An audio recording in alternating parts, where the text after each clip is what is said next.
द्रौपदी से पहले भी 2 महिलाओं की हुई है कई पुरुषों से शादी। महाभारत में ही आता है इसका जिक्र। युधिष्ठिर के इस तरह के गुण तत्व वाले उदाहरणों को मान्यता देते हुए ऋषि व्यास ने उसे मान्य किया। साथ ही राजा द्रुपद को द्रौपदी, 5 पांडवों, कुंती और खुद द्रुपद के पूर्व जन्म की कथा सुनाई। व्यास मुनि ने बताया कि द्रौपदी को साधारण कन्या मत समझो, यह स्वर्ग में इंद्र के बगल में बैठने वाली देवी सची के रूप में स्वर्ग लक्ष्मी है, जो नारायण की नारायणी लक्ष्मी का ही एक रूप है। तमिलनाडु में जहां एक और भाषा विवाद जारी है, तो इसी के साथ वहां संस्कृति और सभ्यता को लेकर भी सवाल उठने लगे हैं। तमिलनाडु सरकार के वरिष्ठ मंत्री दुरई मुरुगन ने उत्तर भारतीय संस्कृति पर विवादास्पद टिप्पणी की है। उन्होंने महाभारत का हवाला देते हुए उत्तर भारत की संस्कृति को बहुपतित्व और बहुशासन से जोड़ा है। दुरई मुरुगन ने कहा कि उत्तर भारत में एक महिला से 5 या 10 पुरुष शादी कर सकते हैं, ये उनका कानून है। साथ ही कहा कि हमारे यहाँ एक पुरुष और एक महिला का रिश्ता होता है, लेकिन वहाँ ऐसा नहीं है। डीएमके के मंत्री ने कहा कि अगर कोई हमें यानी कि तमिल लोगों असभ्य कहेगा तो उसकी जुबान काट दी जाएगी। दुरई मुरुगन का ये बयान एक कार्यक्रम के दौरान आया, जहां उन्होंने महाभारत के पात्रों का जिक्र करते हुए उत्तर भारतीयों पर तंज कसा। मंत्री दुरई मुरुगन ने महाभारत का उदाहरण देते हुए जिस तरह की टिप्पणी की है वह तर्कहीन है। द्रौपदी का 5 पांडवों के साथ विवाह किसी वासना की लालसा में नहीं हुआ था और न ही द्रौपदी पहली ऐसी स्त्री थी जिसका विवाह कई पुरुषों के साथ हुआ था, बल्कि महाभारत के युद्ध की एक वजह यह भी थी कि द्रौपदी को कई पुरुषों की पत्नी यानी कि वैश्या कहकर अपमानित किया गया था। महर्षि कृष्ण द्वैपायन वेद व्यास रचित महाभारत काव्य में इसका विस्तार से जिक्र है कि द्रौपदी का विवाह किन वजहों से और किन परिस्थितियों में 5 पांडवों के साथ हुआ। बल्कि इसी घटनाक्रम में यह भी जिक्र आता है कि उससे पहले और किन किन स्त्रियों का विवाह एक से अधिक पुरुष के साथ हुआ था। महाभारत में वर्णित घटनाक्रम के मुताबिक जब कुंती अनजाने में ही भीम और अर्जुन से कह देती है कि जो भी भिक्षा लाए हो 5 भाई बांट लो, तो इसे सुनते ही 5 पांडव असमंजस में पड़ जाते हैं। वह इस बारे में विचार कर ही रहे होते हैं कि वहाँ द्रुपद के भेजे गुप्तचर सारा हाल जानकर द्रुपद को इसकी सूचना देते हैं। तब द्रुपद ये जानकर कि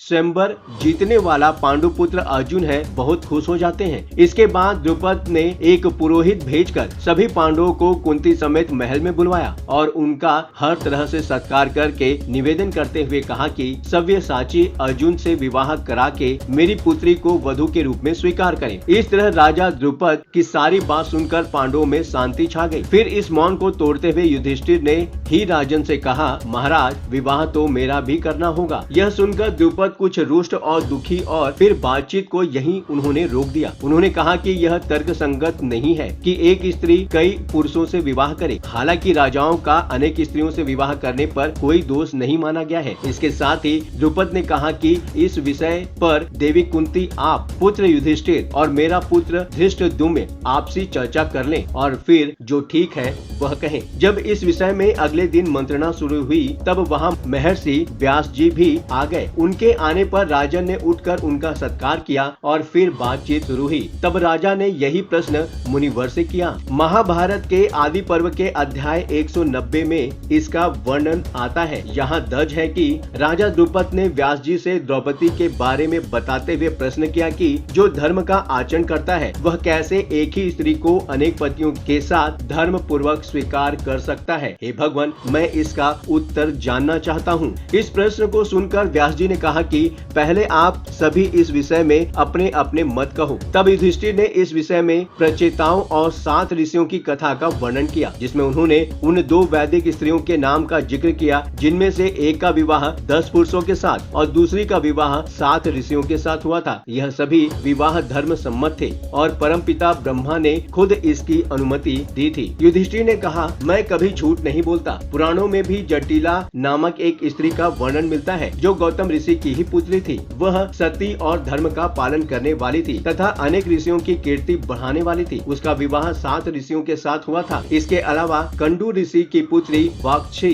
मारिसा का विवाह भी 10 प्रचेताओं के साथ हुआ था। दोनों स्त्रियों की कहानी अलग अलग समय की है। सृष्टि की रचना के बाद इसके संचालन के लिए ब्रह्मा जी ने अपने 10 मानस पुत्रों को उत्पन्न किया जिन्हें प्रचेता कहा गया है। इन्हें सृष्टि के संचालन की जिम्मेदारी सौंपी गई। चंद्रमा ने इन सभी प्रचेताओं का विवाह वृष कन्या और यक्ष की बहन वासी मारिसा से कराया। प्रचिताओं से विवाह होने के कारण इन्हें प्रचेती और प्रचिति भी कहा गया है। प्रचिताओं और चंद्रमा के आधे आधे तेज से मारिसा ने दक्ष प्रजापति को जन्म दिया। दक्ष प्रजापति ने ही सृष्टि संचालन का कार्य आगे बढ़ाया और मैथुनी सृष्टि का विकास हुआ। इन्होंने अपनी 10 कन्याओं का विवाह धर्म से करवाया। 27 कन्याओं का विवाह चंद्रमा से और इन्हीं की पुत्री सती से भगवान शिव का विवाह हुआ था। इसी तरह गौतमी कुल में जटिला नाम की कन्या हुई, जिनका विवाह 7 ऋषियों से हुआ था। वेदों में गौतम मंत्र दृष्टा ऋषि के तौर पर जाने गए। इसके अलावा न्याय सूत्रों के रचनाकार भी गौतम माने जाते हैं। इन्हीं के वंशज श्वेत केतु हुए, जिन्होंने विवाह व्यवस्था का आरंभ किया। इससे पूर्व कोई भी पुरुष और स्त्री